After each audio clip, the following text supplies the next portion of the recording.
morning, everybody. Welcome to Board Game Smorgasbord. I'm Tom Vassell. I'm Mike DeLisio. I'm Z Garcia. Hello. We're pretending that we're, awake. Oh, is that what we're doing? I was wondering why you were shot out of a cannon this morning. Yeah, well, for some reason, Florida has a cold wave in it, which I know is not a cold wave for the rest of the nation. Right.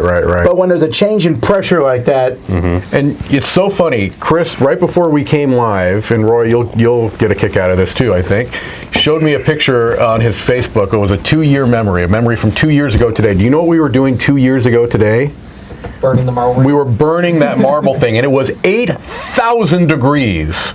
Was that 2 years ago today? 2 years ago today. It was so hot, we were literally worried that his computer was shutting down. It was so hot. I was wearing one of Tom's ridiculous cowboy hats. It was so hot. It was thousands of degrees. Yeah, that's correct. Well, we got some good news for you, folks, besides our travails and woes. Again, it was nice and cool today. Yeah. It was just a very big change. Yes. And we fully expect it to be blazing hot next week. That's true. Well, mostly because it's Florida. Does this screen say that I am Milla? Yep. It does. Hey, Milla, how you doing? Hello. Don't stab me. Okay. A very handsome woman. Is everyone making fun? There we No, go. I just read it. This episode is sponsored by Bezier Games. And you can see one of their games right here over Mike's shoulder. Sink or Swim, which was also the sponsor of our Dice Tower West. It was on all the bags. They were showing it off. A cooperative, real-time game about, synchronized swimming. The game that you can win, though, in this episode by emailing us at contest@dicetower.com and in the subject line putting the word sink is not sink or swim, even though the subject line is sink. Yes. It's a game called Silver. Oh. So Silver, a game in which you are building patterns, a little array of cards in front of you with a werewolf theme.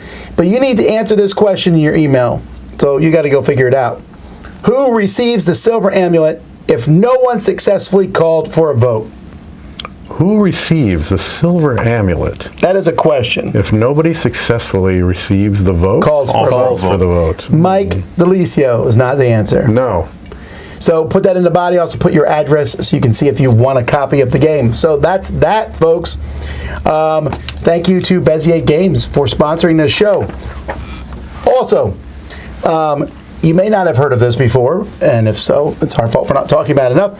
The Jack Vassell Memorial Fund is an organization that I'm the president of, which raises money for gamers in their time of need. So let's say you are a board gamer and your house burns down and you need money, or you don't have insurance, or some weird thing happens and you need money. Well, the Jack Vassell Memorial Fund has a team of people from various points in the industry, a committee that you can email. We'll look at your situation, look at documentation, and we can just send you the money right away because we have it. To raise that money, though, various things happen, and the biggest one, by far, is happening today. So at noon Eastern Standard Time on Board Game Geek, a geek list, and we'll post this on our Twitter, no, not Twitter, I guess Facebook and other spots, YouTube too. It's an auction, and so people put up items for auction. So let's say Mike sells off Hoppelmankes because he got the new one. So he's selling off his old one. Got it. Yes, that's right. My old copy, but it's still very loved. Right. Well, that sounds bad. When you say very loved, it sounds like it's all beat up. It's in pristine condition. Or whatever it might be, he can put that up and then people bid on it. When you win the bid, you don't pay Mike, you pay the Jack Vassell Memorial Fund, and then Mike will send you the game. So there's 3 ways to do this, is you can put items up there. And many board game companies, and I'm calling on all the board game companies, if you don't, you're a slacker. All the board game companies, some of them put up big giant Oh my gosh, there's some things. great stuff. We have something there, we send out a huge box of games and all kinds of things every year. And I mean, it's a good box So for it's a sure. good box, yeah. And then you can put things up. You can also bid, win stuff, or you can tell people about it. Tell people about this. So that's going up at noon today. That's the Jack Vassell Memorial Fund. You can find more about that at jackvassell.org. All right, let's go to the news.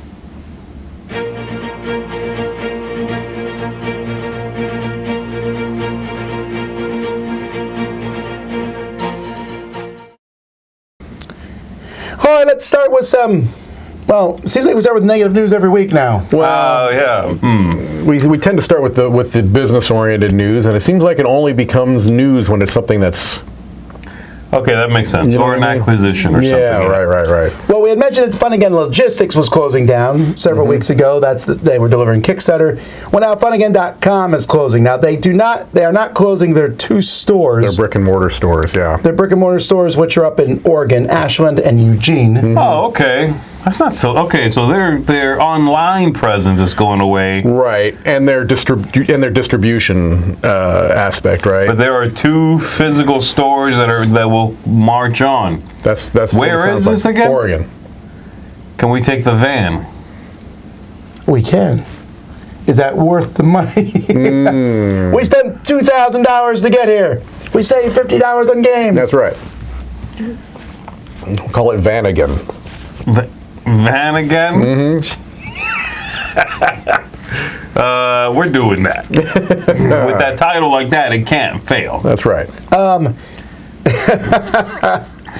So anyhow, Funagain was one of the first sponsors of the Dice Tower podcast way back in the Wow, day. yeah. So I appreciate that. And well, things move on. Yeah, it's too bad to see them go. It's a store that definitely was around for a long, long time. The online store, yeah.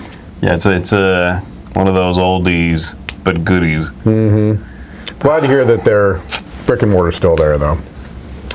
All right, guys, but if you were worried that there wasn't enough Zombicide in the world, I was, okay?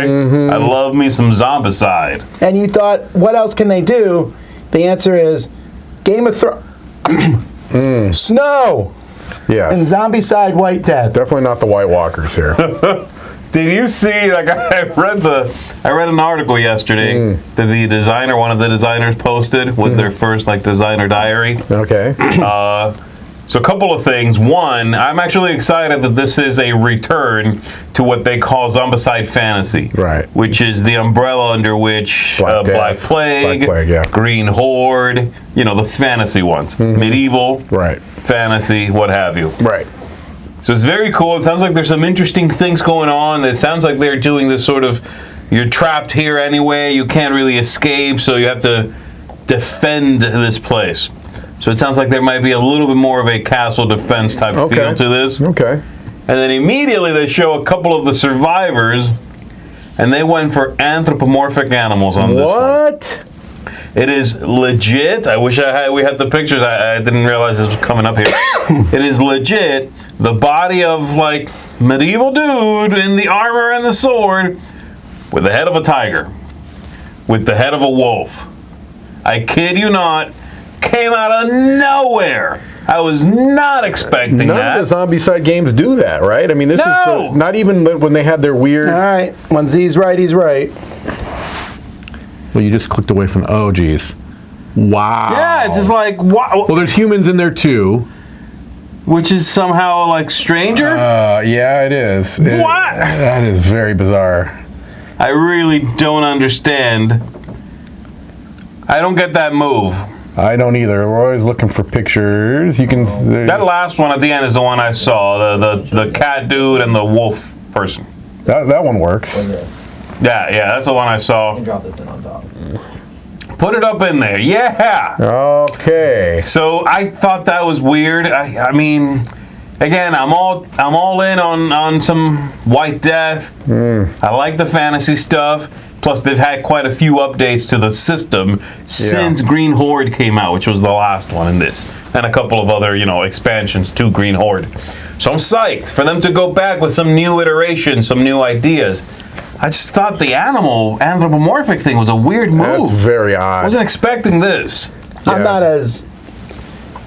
I thought they kind of fully explored the fantasy with Black Death and Green Horde. Oh, you're like, I'm done? No, To be fair, I'm looking forward to New Marvel United. So, yeah. what do I know?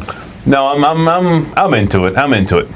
That's not the only Zombicide news, though. What? That's For right. Zombicide 2, we have Rio de Janeiro. It's just for you, Z.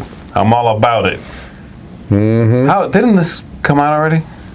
No. This, I think, might have been part of the scenario, but now it's coming out to stores. This is going into the stores. Okay, April 7th. campaign because I know when This was part of the last expansion. Yeah, when Zombicide 2nd Edition came out, there were 2 campaigns. Look, the only reason it's in the news is because it's called Rio de Janeiro. That's right. We'll put it in every single time. Yeah, I expect it to happen. Plus, look at that cover.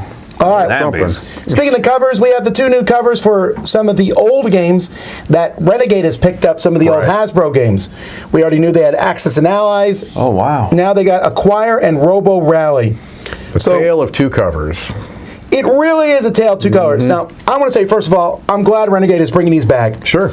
Renegade has good production values, so I look forward to seeing the production values of these games.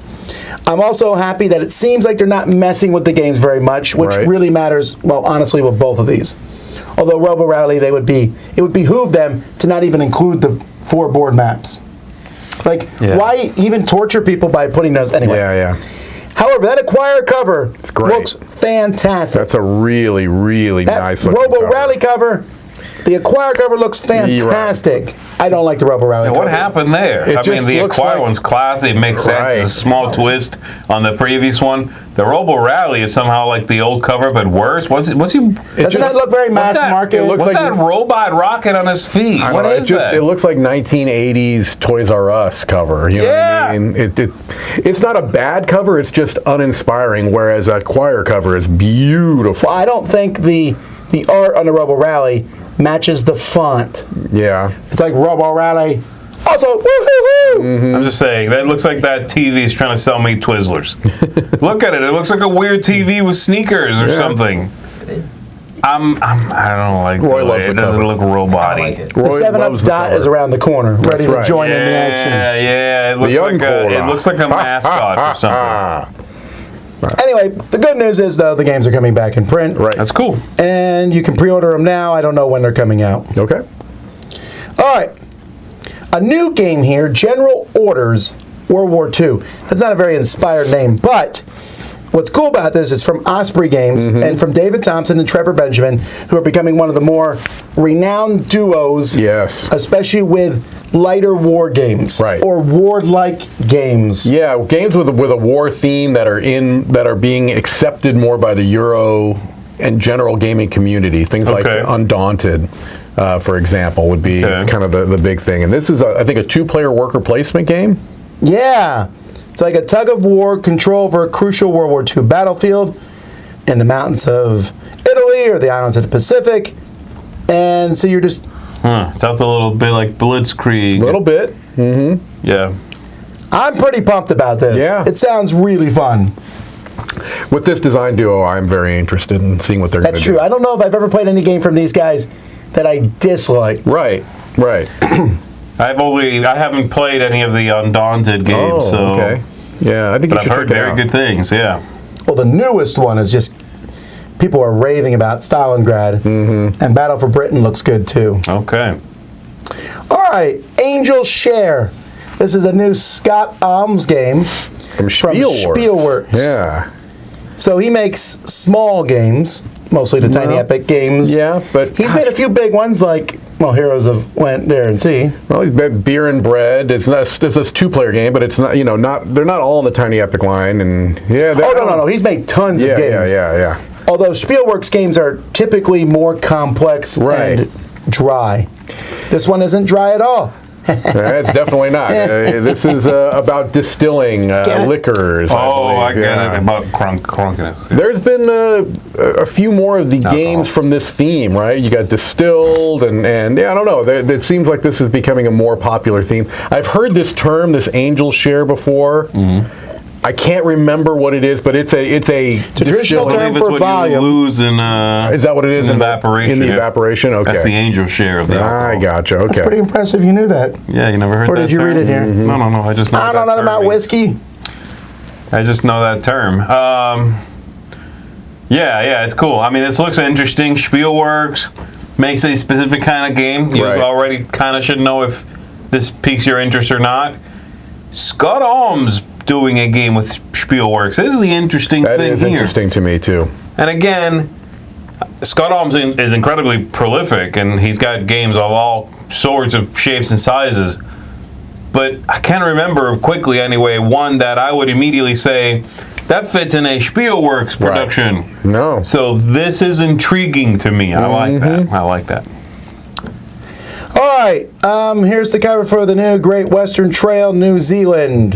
This is 3 now? This is the third. Yeah, you had Argentina was the most recent one. What, did they give a subtitle to the first one when they got printed in this line? I just think it was second edition. I think it was just Great Western Trail second edition. And then you had Argentina, and now New Zealand.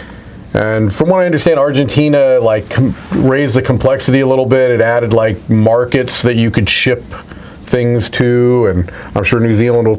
I don't particularly like Great Western Trail, so I didn't really have an interest in these reiterations of it. But I know that a lot of people love the game. This is coming out of Gen Con, right? Yes. Okay. That's another blind spot for me, unfortunately. Though, to be fair, Alexander Pfister is a bit hit or miss for me. Yep. Yeah. But I'd like to try this, the original. I mean, New Zealand. Okay. I go to the source there. Try the first one. All right, Diced Veggies. This is coming from Kids Table Board Games. That's an interesting cover. Yeah. I really like it, actually. That's a little creepy when you stop and think about the fact that if you slice into your carrot, there's a die face in it, depending where you cut it. But this could have been done much worse with other games that have dice in them. I mean, I guess the veggies could be coming at you, yeah. Yeah, well, whatever. I like this. I like Josh Capel's artwork anyway. I do too. And I like the production of Kids Table Board Games. This looks like a very light game. 30 minutes. I wonder if it's a... This is going to be one of those little ones, I bet. You think? Yeah. This seems like one of those little ones they put out. Like the one with the bugs or the ants or something. That's a fairly small box. Yeah. You're slicing away dice from a pile on the cutting board. Okay, I like that. All right. Yeah. Well, anyway, that's coming out. They'll be pre-released at Gen Con. Let's go. We're going to be saying Gen Con a lot over news in the next several weeks. You're right. Ooh. Gosh, I love Yokai looking Sketch. So this artwork, which is clearly done by Vincent Dutray, and a very, very patient primate there, getting sketched by those kids. That's a great picture. It's really a great cover. 2-player game in this DeVere line, small box DeVere line. Is that not a primate? It looks like it is to me. Does it have a tail? It's called the elusive yokai. I don't. Yokai is a spirit. It's a Japanese spirit. Got it. Okay. And I want to say that this is in the same kind of universe. Maybe this isn't in the Batoku universe, but it sure kind of has a little bit of that look. I don't know. Anyway, this is a small 2-player set collection game where you're putting cards, sketch cards. You're sliding under 4 decks in the middle, and if it reaches or exceeds the number of sketches needed to draw it, the person who has the most sketches claims the card. If there's a tie, it's scared off and no one wins the card. Okay. Sounds a little Lost Cities-esque, maybe in that range, but I'm okay with that. I'm down for this. Sounds a little bit like Mamma Mia, actually. That's what I thought too, but I think you can see this stuff. Okay. Interesting. Again, that sounds different. Like I can't picture what that game plays like in my head, and that's intriguing to me. Yeah. Look, cool. That monkey, I guess, again, spirit yokai. It's kind of creepy looking. I think there's a lot of times they are a little bit creepy. Does it not seem like DeVere is upping their release schedule lately? Yes. I've had a soft spot for them for a while, so it's very nice to see. I don't know, just to see them be able to put out more things, better looking things. Right. There's more promise, coming from DeVere. Yeah. Very happy about that. All right. Wasn't expecting this next piece of news. We got a game called Misconceptions from Rabble Games Studio, but actually, it's created by Bud Light Seltzer. It's a partnership with Bud Light Seltzer, apparently. I'm sure you are waiting for this one to happen. Bud Light's a pretty good designer, I will say. Yeah, I will say that. They taste great and they're less filling. Anyway, you're separating facts from misconceptions, but some cards are added by the other team to confuse you. That sounds a little interesting. Basically, the whole joke is here Bud Light Seltzer is not alcoholic. No, it is alcoholic. It is alcoholic. It's just not beer. It's a seltzer. So I shouldn't have drunk it yesterday. Correct, you should not have. If you were wondering, why you were walking strangely, it's because that seltzer was 80 proof. 80 proof? Probably not. So anyhow, I am the angel. Yeah. I got my share. You got your angel share. I don't know. I mean, it's a party game, and the party game itself might be fine, but I'm wondering, is this going to be like, where are they going to be selling this? Is it going to be like in At the liquor store that's what I'm attached saying. Like, is it going to be like at the counter. Right? Sell this at like a Walmart or a think? Target. Yeah, Sure, I just think it's yeah. funny. That would be a great place. I don't think board games have ever been sold at one of those little attached liquor stores. Yeah. I mean, it works, and I'm assuming it has to be basic enough that you can play drunk. But to be Right. fair, how many Bud Light seltzers do you Oh have my to have gosh, to get there's drunk? a Spuds McKenzie reference in the chat. Wow. Spuds McKenzie. Okay, so I've never been in one of those stores. Do those stores have anything in them besides alcohol? Liquor stores? Yeah. Yeah, they'll have snacks and They things have like some that. snacks, yeah. They'll usually have like some olives. cigarettes and things like that too. But yeah, usually snacks. They don't have board games. They do not have board games. Now, I'd be like, well, I need to go in there. some of them will have branded clothing, like shirts and hats by these different companies and stuff. Hey, it makes sense. I could see it happen. Yeah. It'd be the first. Yeah, I can see But it. also, I'm expecting this to be more at like a Target type setting. Probably, or maybe even a Barnes and Noble. So I it's don't know. 7-Eleven. Yeah, that's right. All right. 3,000 Scoundrels has free solo content for the 10 of you who still play this game. Tom This doesn't is- care. This is interesting. I liked this game, and I'm going to All right, try calm this. down, defensive. No, I'm going to Okay. try this. I already This man's some 80 proof. I gave him grief earlier. You did give me grief. I love, this is one of the best art. I think this was my Yeah. number one of the year, actually. Great art. I like the concept of this game. I just felt like it wasn't fully fleshed out. I liked it the most of anyone, I think, in the studio. But My only big beef with this was scoring, honestly. Yeah. Scoring was boring. It was like it ended up being much to do about nothing at the end when it was like 6 points, 8. Okay. I think it's but the group dependent. gameplay and the interesting Yeah. mechanism of combining stuff, hiring those Yeah. people, very cool. Now this though, automa rules, solitaire rules. That's very intriguing to Yeah, me. me too. I might have to give Mike a little leeway here and say that this might be take acceptable. Back. He has your back. This might be acceptable. all right. Okay, I wouldn't immediately throw up in There you Mike's go. direction. Sure.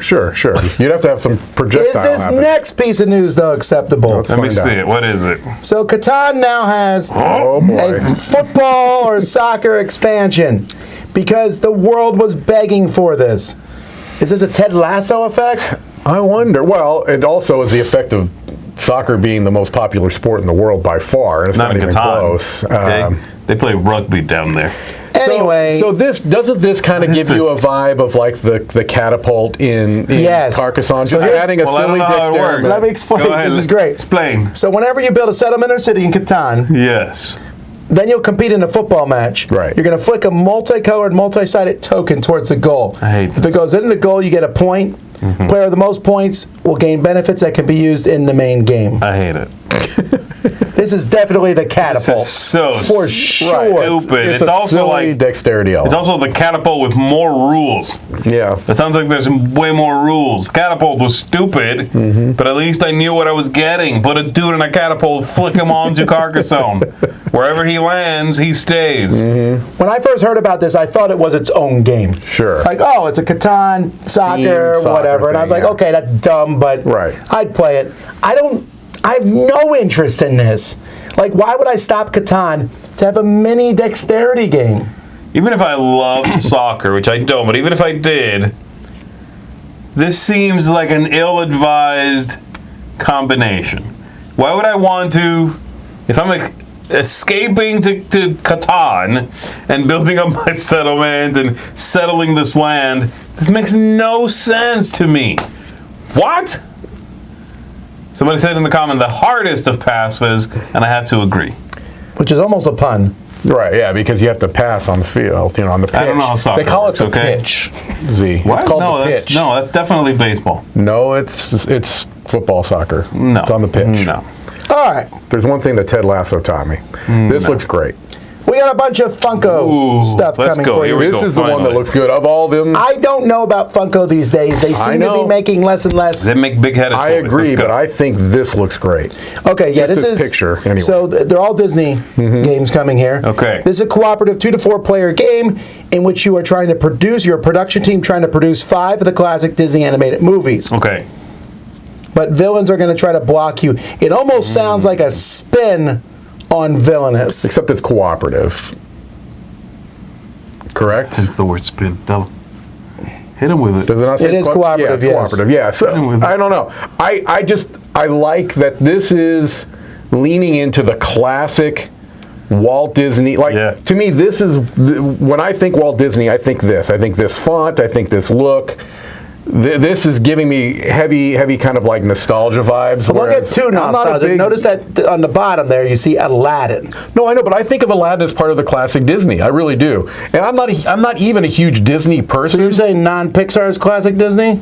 Pretty much. Kind of. And I'm just asking him to clarify. Right, and there's nothing wrong with. I mean, Pixar's had some amazing films. So I'm saying when I think of Disney, don't speak against Pixar. this kind of I don't know. I think this looks classy. That's the word I'm looking for. I agree with that. This might be a really neat game. And again, if you're going to play around in a Disney sandbox, I think this is a good way to do it. Put together classic pictures. Aladdin, The Lion King, Little Mermaid.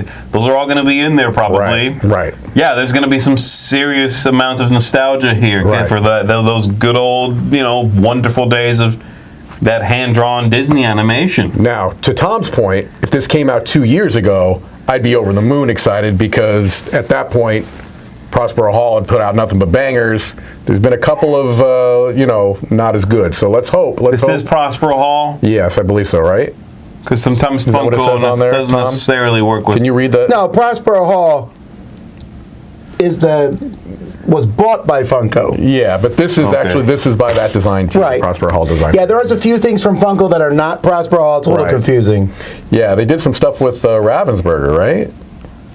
Well, Prospero Hall did stuff with other companies, and then they were bought by by Funko. But some of those games were already in the works. Got it. Okay. Anyway, there's been a little bit of inconsistency over the last year or so, but I'm cautiously optimistic for this one. I think it looks great. All right, next we have Sinister Spoons. Here we are. All right. What? Oh, this is so lame. Yeah, it's a party game, right? I'm assuming this is based on spoons? I'm going to guess that is spoons. If nothing else, if this game is terrible, your kids have 4 fun spoons to eat cereal with. There you go. That's you think they'll be usable? They look usable in that picture. Yeah.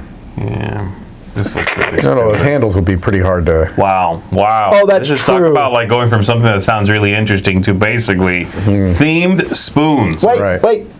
We also have Let's go to Cracker Barrel. and pick up- Pixar, you said you like Pixar. I love Pixar. I Pixar would never cars. speak against But this them. is for Launch little... and race. no, for it little says launch kids. and race. Huh? This is for little ones. I think this could be cute for little kids. As long as I can play spoons with it. 3+. Color matching, counting, fine. Actually, I would get this. Yeah, for little ones. Give me a couple years, I got a grandkid, I can start playing all the little kids games again. Right. It's going to loop. I'm looping. Loop-de-loop. And then finally, something wild. Have you played any of these games, Tom? There have been a number of them. Wild? No, No, I this haven't. whole series, this Something Wild series, there's got to be like 15 of them already. Really? Yeah. I've not heard of And it. this What is is the it? Steamboat Willie one. I don't know. It's a little card game. They sell them at Target. And they all come with these little figures. I don't know. It looks very Uno-esque to me, but I have no idea what the actual gameplay is. I think we've gotten maybe one that's come through the studio. I don't remember. But don't remember we this never at had one all. come we through never the did? studio. Okay. Yeah, what is it? I mean, does it... I'm assuming it's a very basic game. You're I would creating think so, sets and right? runs Okay. of cards. Maybe it's a All right. rummy-esque game. Yeah. Cute. Looks very cute. Plus, you got a cute little You get a little Steamboat figure, Willie. yeah. And yeah, I think they've not all been classic Disney figures, but I think they've all been Disney properties, if I remember right. I'm not positive. All right, the Crypto has a 5th anniversary edition coming that will add new words to the game. That's Is that about it? basically it. Okay. Yeah. Well, it shows that people are still interested into crypto, I suppose. One of those party games that's lasted. Every year when we do Dice Tower Awards party games, I go, there's one of those we'll be talking about in 10 years. Right, that's true. And Decrypto is the one from that year, whatever. Well, 5 years ago. All right. And Jen, the board game librarian, many of you know her. She's been a segment on our show. Was on the news. Yeah. And WFSB in Connecticut. Yep, she lives in Connecticut and is a librarian there. That's kind of her thing on our channel, as a board game librarian. And so this is neat that they interviewed her about the big, I think she has 1,000+ games at her library. In that library, I don't know, that's probably the biggest in the world. I would assume. Seems like it, right? That's cool. I would bet it's the best curated one in the world. Right, and she's been very vocal with publishers saying, look, this is... By the way, this happened in January. Yeah. Sorry, we didn't mention it earlier. Exactly. But yeah, this is a market is the wrong word, but it's a what's the word? Promote it. Demographic? Publishers need to probably be thinking about, hey, if you want to expose people to your games, libraries are a great... Oh, right. You know what I mean? Yeah, absolutely. So, yeah. Yeah, it's a great delivery system. It's a repository of knowledge. You want your game to get out to more people. Put them in libraries. Absolutely. Right. Put them in places where everybody can have access to it. If you want gaming to be more accessible, right? And acceptable is the other thing, too. It's not just access. Right. It's stigma. A lot of gaming, and people generally consider gaming to be child's play. Right. Or super annoying family time. Right. Because that's what you've had in the past 100 years, right? It's for children, or it is for adults, but you hate it. You're almost meant to hate it. You know, so that you have some stories about how, oh my goodness, I got stuck in this 5-hour game where I just wanted to slap everyone. Right. And that's horrible. It's a horrible stigma that gets attached to it. So absolutely, make this available to people that can just poke at it without having to invest. Right. Open it up, look at it, see where games are at now, and maybe have a new story told in the future, you know? Absolutely. So I agree, this is great. Great Day needs to interview me. It's not at 9 a.m., it's too early. That's right. Do they have like a Great Day at noon? It would be great afternoon at that point. 9 a.m. now. What are you talking about? Yeah, no, I couldn't possibly go on there now. You probably should. Let me just second that. You should not be on camera at 9 a.m. Let me that's self-evident. All right. And then finally, the Association of Games and Puzzles International, AGPI, they put out a magazine which I found in the past. Anyway, this is super self-serving, and I apologize. They're having a convention in 6 weeks, and I'm getting an award there. This is the only time I'm going to mention this. But I do want to push this. So it's in West Palm Beach. Is it West Palm Beach? It's in... I get this, Tom, and I'm going to give you advice that I would not take myself. Don't West go. Palm Beach. No, I'm not. That's not it. You should. I feel like you should accept this award. Well, I'm going to. In the spirit in which it's being given, and don't feel like you need to downplay it. I mean, you've obviously been a part of this hobby for many years, and accept the award and feel good for yourself. You should. It's a major award. It is a major award. I put that in there because Tom was very hesitant to even put this in the news. I'm like, well, we'll counter it a little bit with some. Well, Justin Jacobson will also be there. Yeah. And several other people giving different speeches, and it's a different group of people. It's definitely a slightly older bunch because they play. You know, they're also about puzzles and things like that. I've met a few of these people in the past. It sounds like these people. I met a few folks who are this, and you can see I'm showing you guys the magazine here. Right. And they talk about old games. They talk about puzzles and things like that. I find that to be interesting. No, it's neat. Ooh, look at this. Puzzle Lust and Seniors. Okay. Wow. I was thinking of maybe I would go and we'll see it in person. Yeah. I think I'll just read about it on the. No, but there they are talking about old games. I'll check it out when they talk about it on Great Day at 9 a.m. That's right. Game rooms, the Puzzler book review. Yeah. This looks cool, man. Do we get to go and cheer you on? No, I'm Let me taking Laura. rephrase that. Do we have to go? Alrighty. No, that's cool. Yeah, it is. And Well, folks, congratulations. thank you. That's the news.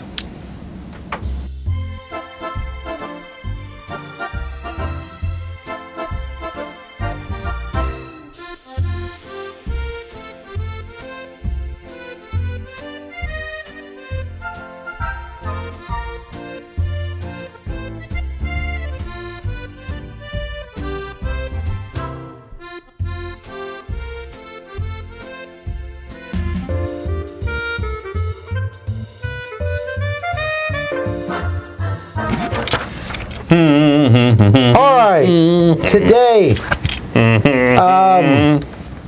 we're talking about our top 3 actors, Living male actors. living male drama.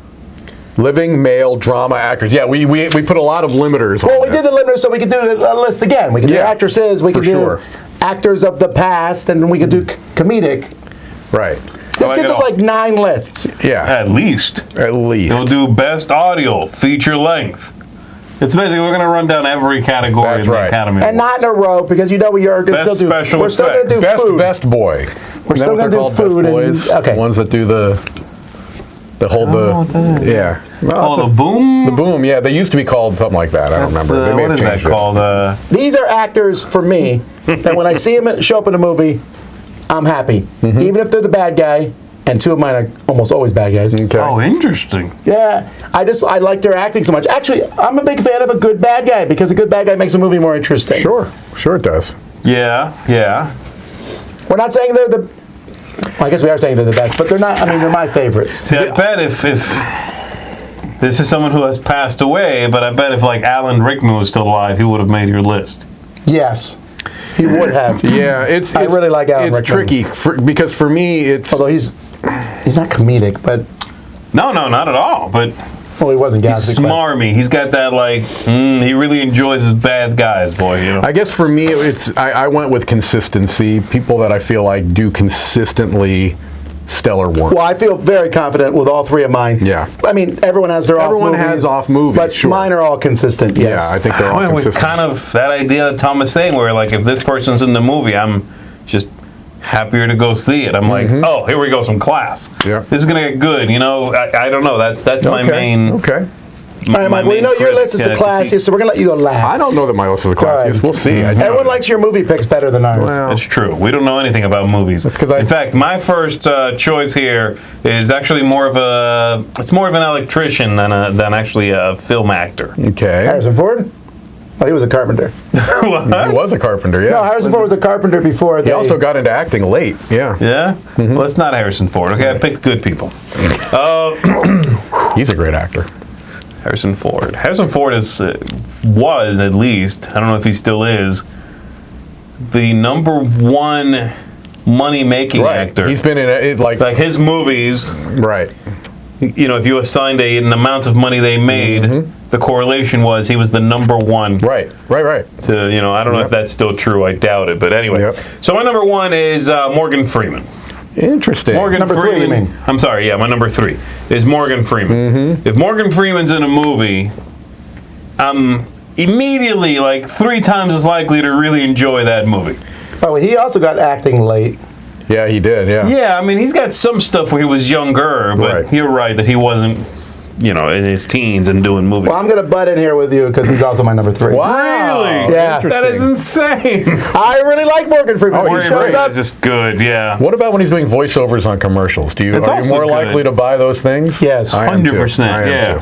I just throw my wallet at the TV. I mean, for me, the defining movie of his is Shawshank Redemption. The Shawshank That Redemption. he just plays that so well. But he's been in terrible movies, but also there's Morgan Freeman. Right. He's played the President of the United States. He has. You know, and he had the gravitas, and you're like, well, the movie sucked, but Morgan Freeman's always good, yeah. Watching Morgan Freeman do his thing, again, elevates the movie. I don't care what he's doing. And yes, he's done a few stinkers, to be fair. And he's tried some weird stuff later in his life where he was sort of always did the serious movies, the Shawshanks and the what have you, you know, the Glory. He's in Glory, I think. He is in Glory. He was great in Glory, yeah. And then he did weird stuff like Wanted. He's in Wanted, you know, which is the dumb, cartoony, That's right. you know, action comic book thing. But you know what? Morgan Freeman being in it makes that movie much better. Now And that's you've what seen there's I another like. one like that. The movie's fine, but Morgan Freeman Yeah. kind of stands out a bit in that So, movie. absolutely. And honestly, he might have made it on this list from Shawshank alone. Yeah, he's great, obviously. That's So- true. That's a great movie, It is. period. Yeah. So, But, yeah. number 3, They have and above your us. number 3, Morgan Freeman. My number 3 is, Morgan Freeman. it's not Morgan Freeman, although he's great. I don't quibble with that pick at all. Is Denzel Washington. He's an actor that I just feel like, I think the best actors are ones that are believable. I know maybe that's an obvious statement to make, but he feels like he's whoever he's portraying. Yes. And that's a really hard thing to describe, but I never have to like suspend my disbelief when I'm watching him. Like I believe he's whoever that character is. He's also really versatile, I think. He plays a lot of different types of roles. And he's just remarkably consistent. And again, I always Training Day, someone mentions, he's fantastic. Yes, he's fantastic. That's a hard one for me, but yes. Well, yeah, but no, of course, because he's not likable in that movie at all. At all. But he's incredible, right? That's true. And that's something that says something about the power of not only his charisma. I like him better as a good guy, though. Sure, but that's the thing. He's great in both, right? But John Q. John Q. I love that movie. It's so dumb, but I love that movie. It is. I don't but think no. I've seen that one. Yeah. Like Inside Man, that's a great movie. Ooh, I do Yeah. like that Of one. his, where he's kind That of one a he plays good a guy. very He's mostly a morally- good guy, but Right. Sort of. there's But see, something that's the about thing. him that is he's three-dimensional very, very 100%, easily. and he's not afraid to play characters where he's not necessarily heroic. Yeah. Right? I mean, Yeah. but he can also play a great heroic character. He's Yeah, for just me, super versatile and Denzel- super consistent. Denzel kind of falls into that category again, and I'll modify this, but he falls into that category of actors that get cast because of who they are, because they really are good at just being natural. Yes. Like Al Pacino is Al Pacino in every movie, Right. just about, Yep. and Well, but see, there's a few people that like that are good at what they do, and they mostly stick to that. Yeah. But then Denzel Right. is able to make unexpected choices on Agreed. top of that, and I feel like Yep. a lot of those actors that you hire because of who they are, Yep. not because they're going to take it and make it a character, Yep. go for safe choices. Yeah, no. Solid choices, incredibly believable choices, but pretty safe. I agree. Denzel does not do that. He doesn't. Denzel will start like singing a line in the middle of a scene, and you're going, I buy it. But you believe him, yeah. How did you come up with that? Right. I believe it. But wow. Yeah. No, I agree. So you'd be in your top 10? Oh yeah, easily. He is very, very good. Very good. All yeah. right, my number 3. Intense. Okay, my number 2, and my 2 and my 1, is, as opposed to Morgan Freeman, who's usually a supporting actor, these are going to be leading actors normally. And my number 2 is Matt Damon. Matt Damon is Wow. just really fun to watch. I just like Matt Damon. I think he's charismatic. I think he is... How about them apples? Yeah. I think he is, again, someone who is enjoyable to watch. Is he one of the best actors ever? Is he Daniel Day-Lewis? No. Matt Damon is not Daniel Day-Lewis. But I enjoy watching him, and again, he's got the charisma to make up for the lack of sort of consistent accent, or like nailing something, Right. or like living in the wild to be able to play the Last of the Mohicans. Like, you know, he's not that, But watching a Matt Damon movie is just pleasurable, man. I just like putting on a Matt Damon movie, and I'm like, here we go. I'm in. This is fun. This is exciting. Right. I like this. Yeah, I don't know. He's just a good leading man for me. Are we going to be able to talk about our just missed too at the end? Fine. We'll do it at the end. My number 3 is not a crossover this time. This is one Number of two. my number 2. It was a villain. Okay. And he's really good at playing slightly unhinged characters. Okay. Ooh. He's also the best, in my opinion, Commissioner Gordon, and that would be Gary Oldman. Gary Oldman's a great Gary actor. Oldman's great. Great actor. I really like Gary Oldman. Probably my favorite. Oh, I can't remember the name of the movie. The assassin.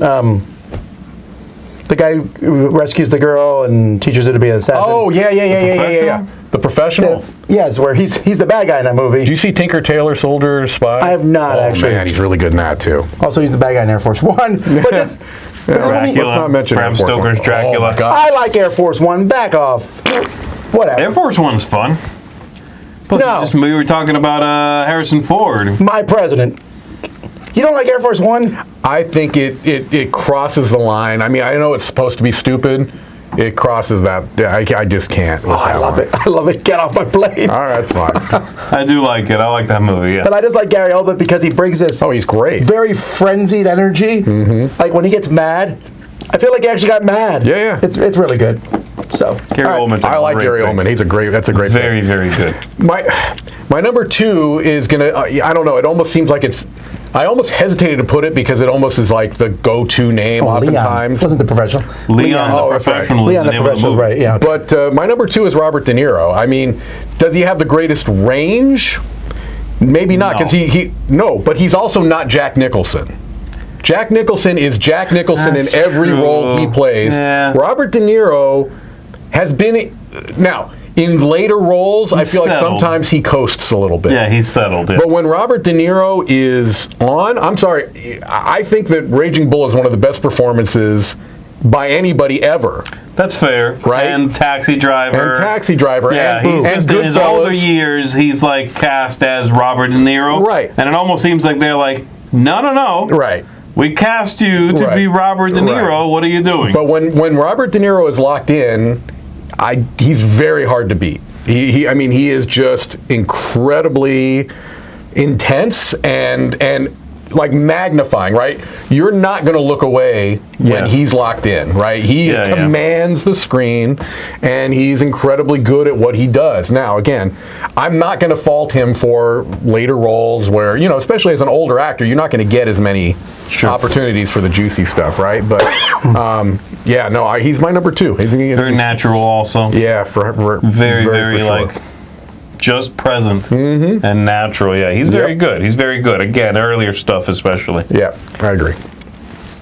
Number Me, 1. number 1. Who's my number 1? How did I forget this just now? Oh, yes, of course. My number 1 was actually, somebody already mentioned it. It's probably been my number 1 actor for a long, long time, and that's Tom Hanks. Tom Hanks. Tom Hanks, I know, He's my gets number 4. Tom Hanks gets a lot of like milquetoast commentary. People are like, "Oh, Tom Hanks is kind of boring." Tom Hanks is like the everyman. He's sort of there's no sharp edges. Yeah.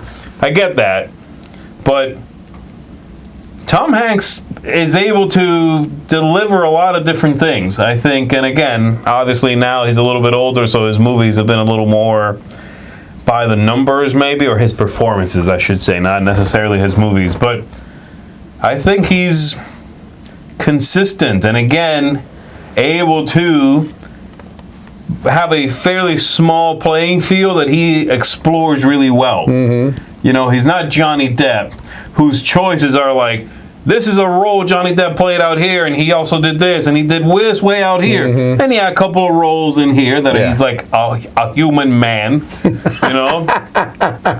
So in here is mostly just Tom Hanks plays everything in there somewhere. But yeah, it's just believable. It's affecting. He is charismatic, And it's interesting, this is the drama category. Yeah. Tom Hanks is a great comedic actor, too. Yeah, I think he's okay. He's an okay comedic actor. Almost in my opinion. dramedy. I think you're underestimating him. Yeah? I think he's a great comedian. I mean, literally just watching him on Saturday Night Live, like he slams every time he hosts Saturday Night Live. He started as a comedian. I mean, He did. So anyway, he's I'm an all agreeing. right- I think he's he's very good at both. Yeah, that's hard to do. But yeah, dramatic is my number 1. All right, my number 1 is the oldest actor. I had to check to make sure he had not passed away. And is a crossover with your number 3, in a sense, Denzel Washington, because I just watched a movie last night, because me and Joey were playing a Twilight Struggle type game. Okay. And so I played the soundtrack for Crimson Tide, which is an amazing. I was like, I need to watch this movie. It's an amazing movie. And my number 3 is Gene Hackman. Number 1 is Gene Hackman. That's what I thought you were going to say when you said I needed to check if somebody was dead. I'm like, it's going to be Gene Hackman. He is a terrific actor. He's really good. There's some of those movies in the 70s he did were just like, wow. Yeah, but He's a good guy. You know, like I watched him in Will Smith, Enemy of State.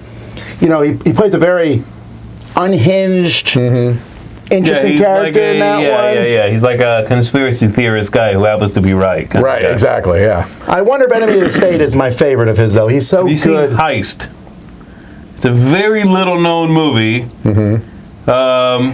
that's got him in it, Danny DeVito's in it, Delroy Lindo's in it.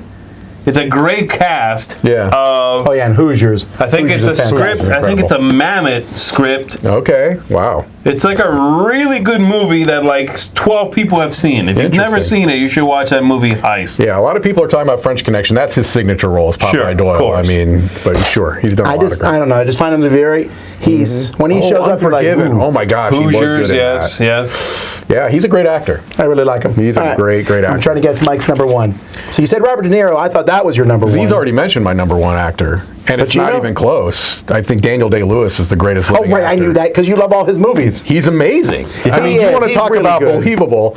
Now, look, I think he gets some grief because he does the method thing. Right. I don't care what he does. He's incredible. Yeah. By the way, when He's we pick incredible. these, we cannot pick based on the personalities of people. Right. They might be terrible people. Sure, We're we don't talking know. about them as And I'm actors. not. I don't get the impression he's terrible. I think sometimes he's very intense on set. Sure, I imagine he is tricky to be around on Right. set. But I'm telling you, I've delivers. never seen a bad performance from him ever. Right. My Left Foot, Lincoln, There Will Be Blood. He was a good Lincoln. I mean, he was incredible. He basically was Lincoln. Yeah, I mean, Lincoln saw the movie and went, right.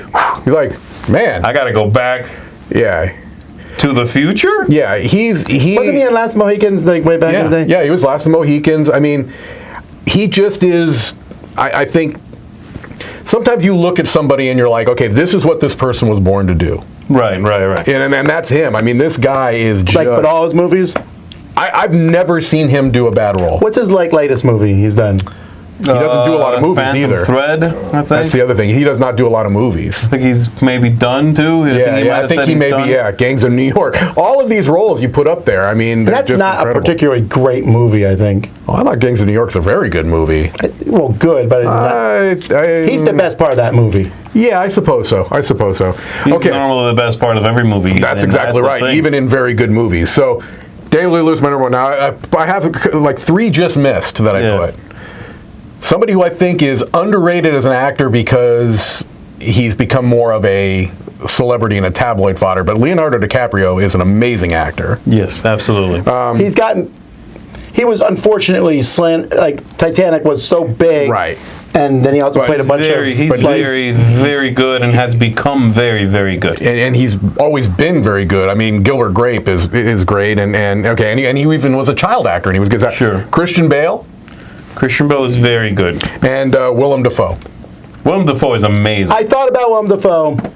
I also considered John Lithgow. John Lithgow's great, yeah. And So someone who's pretty young, fairly young, and I think is unfortunately getting a lot of that underrated, gets encapsulated in that group, is Jake Gyllenhaal.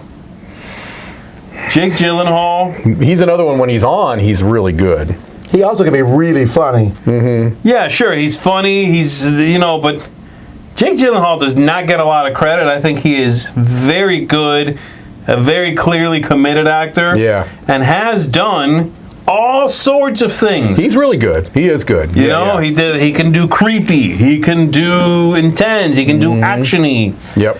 He's like, I don't he's know. good. Jake Gyllenhaal is like one of those guys that if he's in a movie, I'm also like, Well, and his sister's an amazing actor, what's he too. bringing? Yeah, she's pretty good. Maggie Gyllenhaal is pretty good too. Yeah. We also kind of lean towards movies in this, although realizing in the year 2023, there's almost no difference between movie actor and TV actor. You can do one or the other. But you know who else is a sneaky good actor? I just thought about this. I didn't put him on my list, but why can't I think of his name right now? The guy who was the lead in the Twilight movie, Robert Pattinson. He's a really good actor. You know, I did not like him. A lot of it was Twilight. Right. But the Tenet brought me around on him. Tenet? He was so good in He's Tenet. really good in the Batman. There's a couple of movies he did, small kind of arty movies by the Safdie brothers. He's amazing. Anyway, he's a good actor too. Well, we could go on this all day long, but we got to keep going. Hi, I'm Anne from Game Like a Mother. I specialize in games that can be played in 20 minutes or less, and I am a new segment for the board game Smorgasbord where I will be talking about games that can be played in about 20 minutes because these work for all ages, from kids to adults, for experienced gamers. If you need a great game to start off or end your long game night, you need one of these, but also just for busy adults who don't have time to fit a long game in after a full day of work. Sometimes it's great to just have a nice compact game that still packs a punch and is a lot of fun to play. Today, I am going to be talking about what I call stepping stone games. These are geared for kids and are a great way to introduce a child to the hobby of board gaming and make them feel successful and enjoy the games. A lot of times, I think there is a temptation to skip over some of these games because they seem very simple and like you could just go straight to the main games. But we play so many. We have been playing Magic Maze Kids. We've been playing my first Castle Panic. And a lot of these games offer kind of a revamped theme from the standard game that works to draw in kids. For example, Dragomino is fantastic. Kids love dragons. If they play the dragon game, then they are more likely to play standard King Domino later on. This is called a foot in door technique, to use an economic term, and it's very successful. It's worked very well in my household. There are other great reasons to go for these games. Catan Jr. and my first Carcassonne offer simplified versions of the rules and shorter gameplay and slightly gentler gameplay, so kids can play these and fully understand the rules and be very successful. And then it's just easy to say, okay, you already know this, let's stepping stone you into the standard games. What I want to talk about this morning are the Labyrinth games. They have Labyrinth Junior, which is ideal for my preschooler. She can be very successful at that game, understand it fully, have a great time when we play. We play the standard Labyrinth games. Kudos to Labyrinth for coming out with some spot-on themes, just reskinning of the main game, but with Pokemon or Mario. And it can be hard to find games with those kinds of themes that are really fun to play. And we love Labyrinth. You're trying to go through a shifting maze to get to the treasures. Very simple game concept to explain, but a bit of strategy as you're putting in a tile and making everybody re-navigate around the maze. And then the next person puts in a tile and changes all your plans. And it uses some great strategic thinking as you're playing. Well, they just came out with Labyrinth Team Edition recently, which is a cooperative version of Labyrinth, but it is a more challenging version of Labyrinth. In this, Daedalus is trying to keep you trapped in the maze, and you are working together to collect all of the 24 treasures. But on each turn, you flip over a card, and Daedalus is flipping the extra token that you, the tile that you insert into the maze is now upside down and flipped across. And so it is like a dead end in the maze. And, or he's making you travel back to your starting spot. So you're getting warped across the maze, and just every single turn, there's some, mayhem being thrown into the gameplay. And this, for us, made it much more interesting and challenging than standard Labyrinth. It made my daughter, who is an expert at regular Labyrinth, have to kind of reevaluate her standard strategy. And it did feel like a race against time.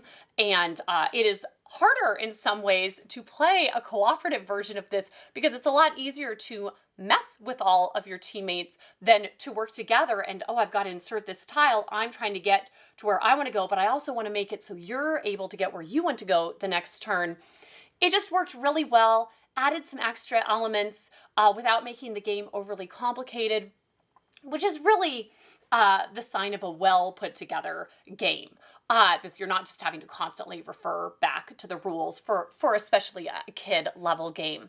So I just would like to say these stepping stone games really work to create gamers, and really, isn't that what you want? You want them to enjoy the games, you want them to be there playing games with you as they get older, and then you can hit all of your intense strategic games, but you got to start them off right.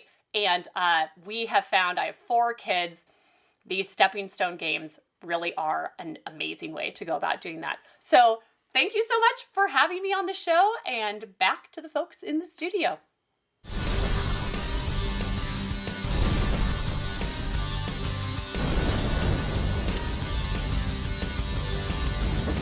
Hey everybody, before we sign off today, we started off our... He's still committed to that bit. Yeah. We started off with some sad news, Funagain.com closing down. But over the past few weeks, we've talked about several companies shutting down. Holy Grail Games and stuff. Yeah. So there's 2 things about that. One, the hobby is not collapsing. This we knew was going to happen. You know, because there's just so many board game companies out there. Sure. But secondly, if it wasn't for Kickstarter, you might not notice companies going out of business. That's true. Yeah. That's true, right? I mean, Like, I don't remember there being big articles when Uber Play went out of business. Sure. Because they just disappeared. Some companies get bought. That's the same as going out of business in a sense. Right. sure, yeah. Like Stronghold Games, for example, got bought by Indie Boards and Cards. Does Stronghold even exist anymore, really? And the answer is no. We were just at Dice Tower West. The booth was Indie Boards and Cards. Yeah. Sure, right. I think they might have kept the logo, but anyway. Right, but what I mean is, essentially, Stronghold doesn't really exist in that regard. Right. Yeah. You're right that Kickstarter, unfortunately, and this works for both ways, really. A company will be formed and launch a Kickstarter. That game maybe goes out, and they might not put out another game for 5 years. Maybe they might not put out another game ever. Yeah. But there is no fanfare to that, because they are a quote-unquote Kickstarter launching company, right? They put out games through Kickstarter. So you don't think of, there hasn't been a game from whatever company for a while. They might have put out one. You know, there's tons of companies that have done one game that came out, might have been well received or not, doesn't matter, and then you don't hear from them for a while. Are they out of business? Well, you don't know. We don't know. Right. You know what I mean? Yeah. So it's weird that some companies, again, get the big news and the big fanfare, and unfortunately, maybe the unwanted attention, I don't know, because they are going out of business or they got sold or what have you. But the truth is, it's happening probably all over. Right. And I think that maybe what brings this topic up is that there tends to be this kind of reactionary, the sky is falling. Yes. Anytime you hear a publisher is going out of business or a distributor or whatever the case may be. But I think the only thing you need to do to counteract that is to go to one of these conventions. You go to Essen, the board game hobby is in fine shape. You go to Gen Con, you see these things, right? Sure. I mean, you just look at the sheer volume of releases, and you can take crowdfunding out of the mix, just regular releases. There's so many more games coming out now than there were 15, 20 years ago. I think that this is a natural fluctuation of the market. Yeah. It can only take so many of these. Well, that's what it is. I think at the end of the day, these companies that are visibly going out of business are going out of business because they are squeezed out. Yeah. Because there are too many good games. If you don't come correct, as Mike likes to say, you're going to get squeezed out. Is that bad for the hobby? No, it's the very, very opposite is what we're saying. We're saying that the hobby is too good, i.e., you can't play on the same field unless you're bringing a really, really, solid A game. That's not the sky is falling. That is actually the very, very opposite notion of that. There are a plethora of options, and it's hard to stay competitive, if anything else. Again, the opposite is true. You have a very short window to make a good impression. Yes. And for every company that falls, more are springing up. Correct. Absolutely. Lots of small new companies. We're at Dice Tower West. We'll see more at Gen Con. Gen Con never sits around going, how can we sell more booths? They're all sold out now. Not only that, it's expanding, right? The number of publishers we're seeing from, we were just talking about Devere, right? Spanish publisher, right? Brazilian, Indian. We're seeing parts of the world represented that we weren't seeing as much anymore. It's not basically just Germany and some other European countries. Yeah, Germany and Poland and Czech France. And France. This is expanding now, Yes. right? And so I think that's going to be the bigger story. Is going to be the more international flavor of gaming, which is to me super exciting. I agree, and the way these things are approached from other ideologies and backgrounds, it's fantastic. Yeah, I guess I didn't even think of the international aspect of it, but you're right. I mean, we got a 1 billion person country, India, teetering on becoming part of a bigger part of the board game industry. There's already board games there, but it's not huge yet. And yet that's going to happen soon. Yes. That could flood the market with 100%. New companies and games. So, especially since I think they're doing some production there too. So yeah, who knows? Who knows where that's going to go?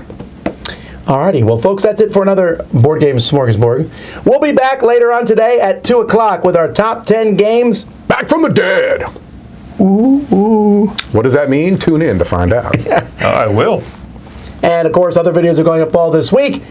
Thanks to Game Like a Mother for joining Board Game Smorgasbord. Thank you all for watching.